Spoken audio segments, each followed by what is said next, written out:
It has been said that the Iliad is about the first half of life, the Odyssey the second. The goal of the first half is glory, the differentiation and ascendancy of the ego. At midlife, everything changes. The values of the morning cannot be carried over into the afternoon, Carl Jung explained. And this is where the Odyssey begins, in midlife, and, like Dante in the Divine Comedy that follows centuries later, Odysseus is lost. In truth, he's not so very far away from Ithaca, his home, where the story begins, but he cannot approach it directly. What follows is his journey of discovery, a journey that will ultimately bring him home to himself, and like Dante's journey, it's our journey too. The fact that we are still telling this story to ourselves all these years later is testament to this fact. The myth is the public dream, Joseph Campbell famously said, and the dream is the private myth. The Odyssey and its prequel, the Iliad, have much to say that is personal, but also about what is collective, about the deep flaws in the culture of the day, but also in our day too. For somehow, no one can say definitively, such tales reveal the bare bones of the psyche, the deeply rooted patterns that underlie our experience. We do not know when tales like the Iliad and the Odyssey first came into being, though they had long existed within the oral tradition before being set down. Although from their content we can surmise they are of Bronze Age origin, for their major protagonists are male and their narratives concern the heroic quest. Odysseus is a hero of sorts, he who cunningly crafted the infamous Trojan gift horse that gained the Greeks entry into the city of Troy to bring about its final destruction. Why the Trojans accepted the thing beggars belief. Why they might suddenly be possessed of the notion that the Greeks, who for 10 long years had been encamped beyond their city walls, intent on their destruction, would suddenly withdraw, leaving a parting gift inscribed with the Trojans' own sacred sign, is quite frankly beyond imagining. But alas, it is ever the way, isn't it, as history repeatedly shows. The clever tactic, the deception, followed by the naive response of the trusting human soul. And this, of course, was what Odysseus was banking on. Thus the war came to an end, and those of the heroes that were left prepared to sail home. The 3 Greek kings, Agamemnon, his brother Menelaus, with his reclaimed bride Helen, the great prize of the endeavour, and Odysseus. Agamemnon was to return to his death, as is told elsewhere, and his brother to a loveless marriage that underscores the utter pointlessness of the war. Odysseus set his sights on Ithaca, on Penelope, his faithful wife, and their great round bed. But this is not where the tale begins, for characteristically, in epic tradition, it begins in medias res, in the middle of things. Sing to me, O Muse, the poet cries in the opening lines, of the man of many devices, who wandered full many ways after he had sacked the sacred citadel of Troy. And let us hear how still, after 10 years, Odysseus has not found his way home. Many were the men whose cities he saw, and whose mind he learned, aye, and many the woes he suffered in his heart upon the sea, seeking to win his own life and the return of his comrades. Yet even so, he saved not his comrades, though he desired it sore, for through their own blind folly they perished. Begin where you will, Muse, and sing of our times too. This invocation of the Muse, this calling upon a higher power, something transcendent of the poet, something beyond his or her limited, and by implication our limited capacity to fathom, is also central to the epic tradition, and we see it carried through into Virgil's Aeneid, Dante's Divine Comedy, and Milton's Paradise Lost. Mythologically, the Muses are the daughters of memory, the goddess said to hold the keys to the cosmic story, the deep racial memory that Jung spoke of, the stored wisdom that transcends our everyday mortal understanding. The tale then begins with a divine assembly of the gods. Athena speaks of Odysseus' plight, then Zeus, who responds, commenting wryly that though the gods do indeed cause many of humankind's troubles, mortals really do compound them on their own without any interference from them. Athena has a soft spot for poor Odysseus, who we hear now lingers half enchanted on Calypso's island.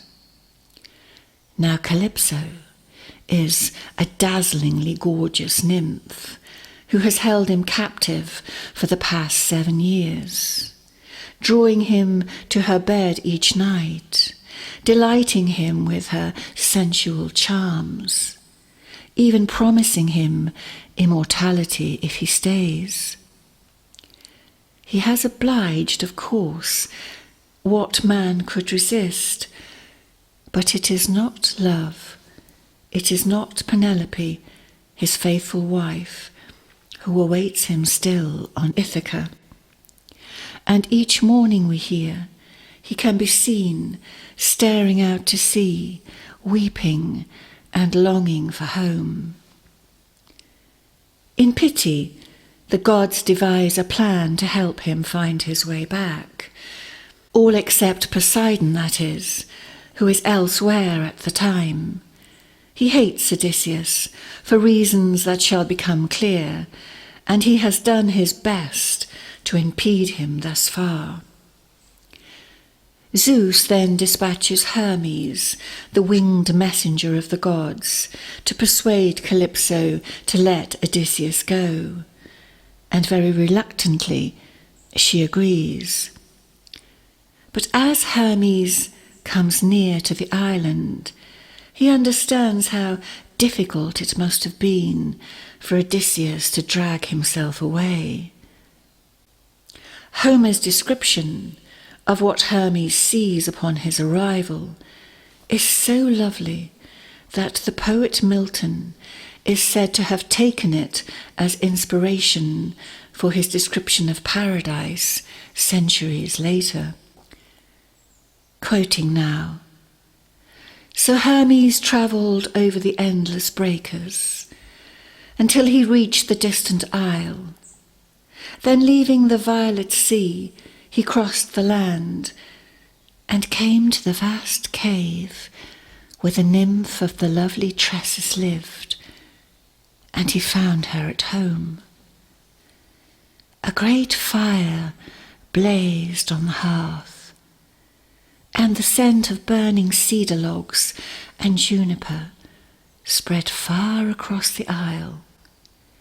Sweet-voiced Calypso was singing within, moving to and fro at her loom, weaving with a golden shuttle. And round the cave grew a thick copse of alder, poplar, and fragrant cypress, where large birds nested. And heavy with clustered grapes, a mature, cultivated vine went trailing across the hollow entrance. And 4 neighbouring springs channelled this way and that, and they flowed with crystal water, and all around, in soft meadows, iris and wild celery flourished. Even an immortal passing by might pause and marvel, delighted in spirit, and the messenger god marvelled at what he saw.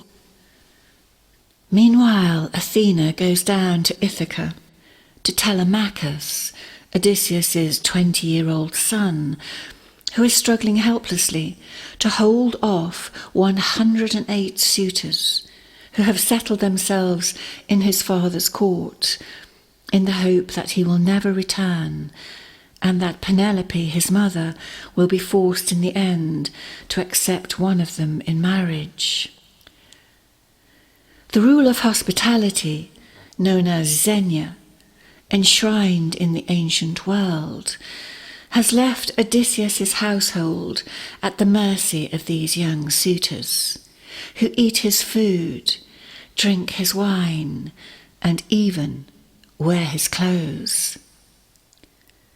To be fair, they are mostly young men who have lost their fathers, who had long since left for the war with Odysseus, and like him have not returned. Consequently, they have grown up without guidance, and as a result are using and abusing the ancient rule, forgetting it works both ways, overstaying one's welcome being just one example of how guests, as well as hosts, have responsibilities that must be honoured. Writing from a Jungian perspective, Carol Leader suggests that Telemachus's own burgeoning development activates the gang of young, slothful, greedy, and sexually predatory suitors. They represent elements of what Jung called the shadow, infantile and Oedipal, whose demands have been reignited by the father's absence. Developmentally, such elements must be recognized, faced, and overcome. Now Penelope, by sheer wit, comparable to her husband's, has kept them all at bay by weaving a death shroud for Laertes, Odysseus's father. For several years she has tricked them in this way, weaving by day and then secretly unpicking her work at night, and all the while promising she will marry one of them when the garment is completed. And all the while she keeps on hoping, even as the royal household falls to rack and ruin around her. Even her trusted handmaidens have betrayed her by fraternizing, flirting, and even sleeping with the suitors. Only a tiny number have remained loyal. Now, in one way of looking, the entire poem can be seen as a study in the uses and abuses of hospitality, this sacred rule said to have been established by Zeus, who laid down strict guidelines for the guest-host relationship, by which means honour and dignity might be upheld and character might be understood and judged. Quite clearly, these rules are being flagrantly disregarded here. Later, when Odysseus tells the story of his epic voyage, we will hear much more on this theme.